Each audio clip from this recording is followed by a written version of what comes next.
1월 11일 월요일 집을 짓는 지혜. 미국의 시인 롱펠로우의 건축가라는 작품에는 이런 대목이 나옵니다. 세상의 모든 사람은 건축과 운명과 시간 안에서 집을 짓는 건축가. 솔로몬은 시편 127편에서 이렇게 말했습니다.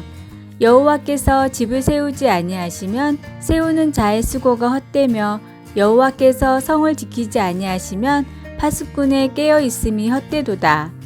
그리고 예수님도 지혜로운 자는 반석 위에 집을 짓는다고 말씀하셨습니다. 마태복음 5장부터 7장에 나온 예수님의 말씀에서 지혜로운 사람의 집 짓는 비결 3가지를 알 수 있습니다.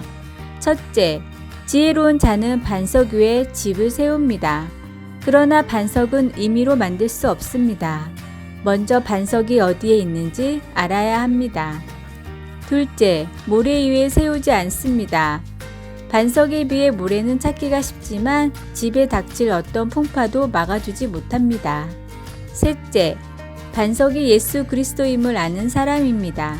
온전한 반석이신 예수님을 발견하고 그 말씀 위에 인생의 집을 세우는 사람이 지혜로운 사람입니다. 내 시간과 삶을 보면 어디에 집을 짓고 있는지 알 수 있습니다. 말씀 위에 집을 짓는 지혜로운 사람이 되십시오. 오늘의 말씀. 그러므로 누구든지 나의 이 말을 듣고 행하는 자는 그 집을 반석 위에 지은 지혜로운 사람 같으리니. 마태복음 7장 24절. 오늘의 찬송 397장 내 맘에 한 노래 있어. 오늘의 만나. 주님, 진정한 반석을 찾고 그 위에 집을 세우는 사람이 되게 하소서. 하루에 얼마나 주님을 위해 쓰는지 점검하고 계획을 다시 세워보십시오. 아래의 빨간색 구독 글자를 누르시어 더 많은 전도의 열매를 맺으시길 기도합니다. 1월 12일 화요일 구주 되신 예수님. 암으로 투병 중인 어느 여성분의 치유를 위해 기도하던 모임이 있었습니다. 치유의 능력을 지니신 하나님이심을 알기에 그들은 매일 기도했습니다. 과거에 하나님이 그렇게 역사하시는 것을 보았기에 다시 또 그렇게 해주실 것을 믿었습니다. 환자분이 투병 중에 치유가 일어나는 것 같이 보였던 때가 있어 잠시 기뻐했지만 그녀는 결국 세상을 떠나고 말았습니다. 그 죽음이 궁극적인 치유라고 말하는 사람들도 있었는데 어떤 면에서는 맞는 말이었습니다. 그래도 그들의 죽음은 모임에서 큰 상처가 되었습니다. 하나님께서 바로 이 땅에서 그들 모두를 고쳐주기를 바랬지만 그 이유를 알 수 없지만 아무런 기적도 일어나지 않았습니다. 사람들은 예수님이 행하시는 기적 때문에 그리고 그들의 필요를 채우기 위해 예수님을 따랐습니다. 어떤 사람들은 예수님을 그저 목수의 아들로만 생각했고 어떤 사람들은 예수님이 그들의 정치적 지도자가 되기를 바랐습니다. 또한 예수님을 위대한 선생으로 생각한 사람들이 있었는가 하면 예수님의 가르침을 이해하기 힘들어 떠난 사람들도 있었습니다. 예수님은 우리가 주님께 기대하는 것들을 언제나 충족시켜 주시지는 않습니다. 그렇지만 주님은 우리가 상상할 수 있는 것보다 훨씬 더 크신 분이십니다. 우리에게 영생을 주시는 분이시며 선하시고 지혜로우시며 우리를 사랑하시고 용서하시고 가까이 계시며 평안을 주십니다. 그런 예수님 안에서 우리 모두 쉼을 얻고 그분을 계속 따를 수 있기를 소원합니다. 말씀. 그때부터 그의 제자 중에서 많은 사람이 떠나가고 다시 그와 함께 다니지 아니하더라.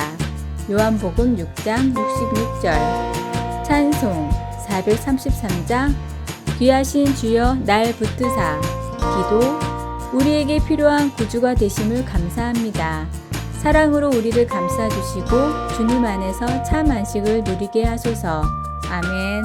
아래의 빨간색 구독 글자를 누르시어 더 많은 전도의 열매를 맺으시길 기도합니다. 1월 13일 수요일. 조건은 중요치 않다. 호박벌은 벌 중에서 가장 뚱뚱한 벌입니다. 길이는 1cm가 조금 넘는 짧은 몸에 날개는 꿀벌보다 가볍습니다. 곤충 학자들은 호박벌은 태생적으로 비행을 하는 것만으로도 기적에 가까운 일이라고 말을 합니다. 그래서 호박벌은 나는 소리부터가 다릅니다. 벌을 키우는 사람은 소리만 들어도 꿀벌인지 호박벌인지 구분을 할 수 있습니다. 그러나 호박벌은 꿀벌만큼 꿀을 잘 모으는 종입니다.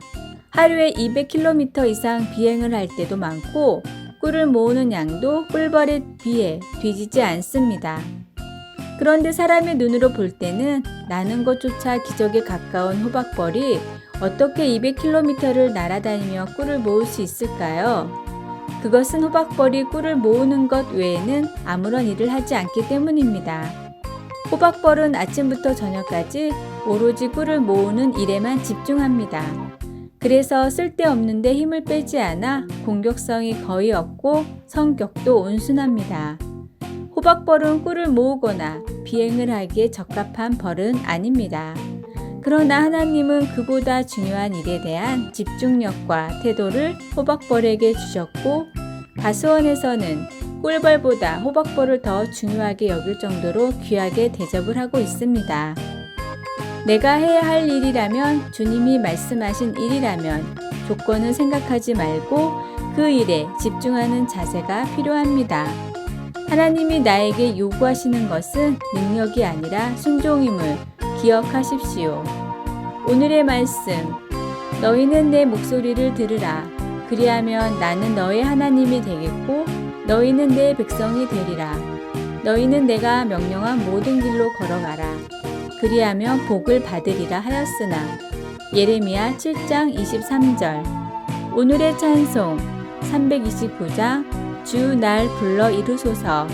오늘의 만나, 주님 하나님의 말씀을 믿고 불가능을 향해 전진하게 하소서. 스스로 한계를 정하지 말고 오직 주신 사명에 힘씁시다. 아래의 빨간색 구독 글자를 누르시어 더 많은 전도의 열매를 맺으시길 기도합니다. 1월 14일 목요일, 가재들이 처한 공경. 사촌형이 같이 가재를 잡으러 가자고 했습니다. 꼬마 아이는 신이 나서 플라스틱 통을 챙기며 물었습니다. 뚜껑은 없어? 형은 필요 없을 거야 라고 하면서 낚싯대와 미끼로 쓸 닭고기 덩어리가 든 작은 봉지를 집어들었습니다. 나중에 꼬마 아이는 작은 갓감류들이 서로 올라타고서 거의 꽉 찬 통 바깥으로 빠져나오려고 헛수고하고 있는 것을 보면서 뚜껑이 왜 필요 없는지 알게 되었습니다. 가재 하나가 통의 테두리에 다다를 때마다 다른 녀석들이 그 놈을 아래로 끌어당겨 떨어뜨리는 것이었습니다.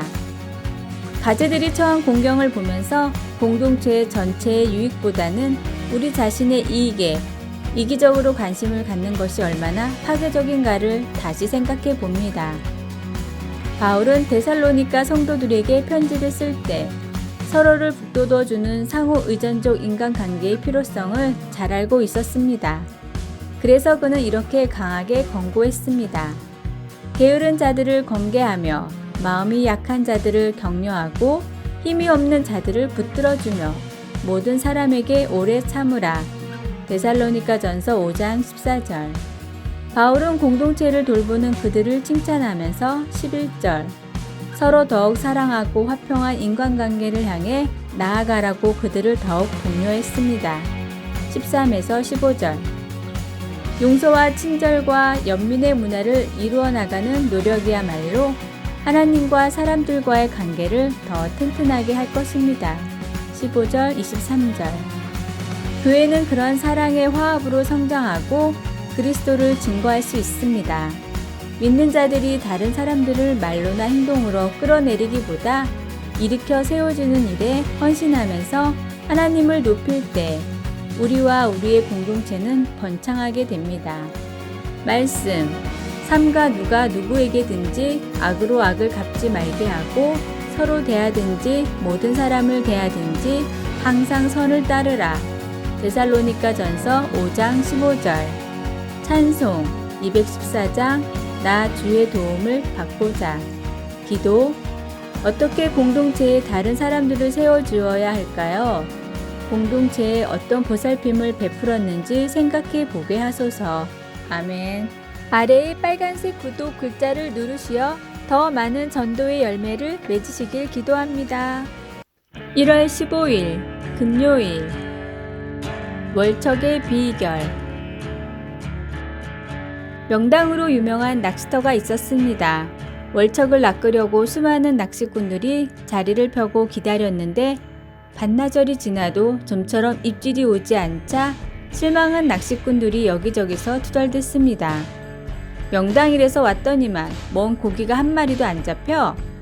그런데 저 위쪽에서 한 남자가 고기를 가득 채운 양동이를 들고 내려왔습니다. 그 모습을 보고 깜짝 놀란 낚시꾼들이 모여들어 물었습니다. 아니 도대체 그 많은 고기를 어디서 잡았습니까? 우리는 여기에서 몇 시간을 기다렸는데도 한 마리도 못 잡았는데요. 물고기를 잔뜩 잡은 남자가 덤덤히 말했습니다. 저도 처음엔 여기에서 낚시를 하고 있었습니다.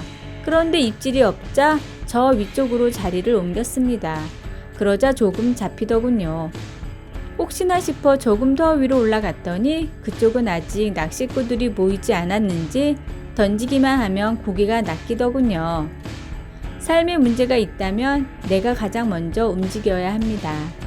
주변의 상황에 불만을 품기보다는 해결을 위해 먼저 행동하십시오. 그리고 함께하는 사람들과 뜨거운 마음으로 기도하십시오. 교회의 빈자리를 보고 가슴 아파하기보다는 먼저 나오지 않는 성도에게 연락하고 거리로 나가 복음을 전하는 주님의 어부가 됩시다. 오늘의 말씀, 너는 내 떡을 물 위에 던져라. 여러 날 후에 도로 찾으리라. 전도서 11장 1절. 오늘의 찬송 301장 지금까지 지내온 것. 오늘의 만나, 불평하기보다는 행동하는 사람이 되게 하소서. 내 삶과 내 가정과 우리 교회에 불만이 있다면 먼저 행동하는 사람이 됩시다. 아래의 빨간색 구독 글자를 누르시어 더 많은 전도의 열매를 맺으시길 기도합니다.